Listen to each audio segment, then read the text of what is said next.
இந்த ப்ராப்ளம் பாருங்க. What percent is 15 paise of ₹2.70? ரூ. 2 பைசாவில் 15 பைசா எத்தனை சதவீதம் அப்படின்னு வந்து கேட்டிருக்காங்க. இதில நம்ம கவனிக்கக்கூடியது என்ன அப்படின்னா, இந்த 70 பைசா. 100 பைசா அப்படிங்கிறது தான் ரூ. 1.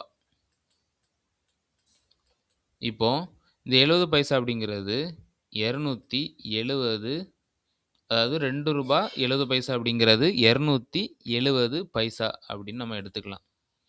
இதில 15 பைஸ் வந்து எவ்வளோ பெர்சன்டேஜ் இருக்கு அப்படின்னு கேட்டிருக்காங்க. அப்போ 15 டிவைடட் பை 270 இன்டு 100 கட் பண்ணலாம். 3 15 9. So 50 divided by 9 is equal to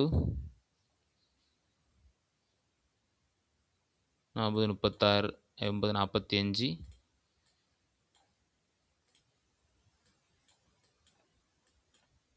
80 45 5 by 9 5 by 9 percentage. Option ஏல கொடுத்துருக்காங்க 5 by 9 percentage. அவ்வளோதான்.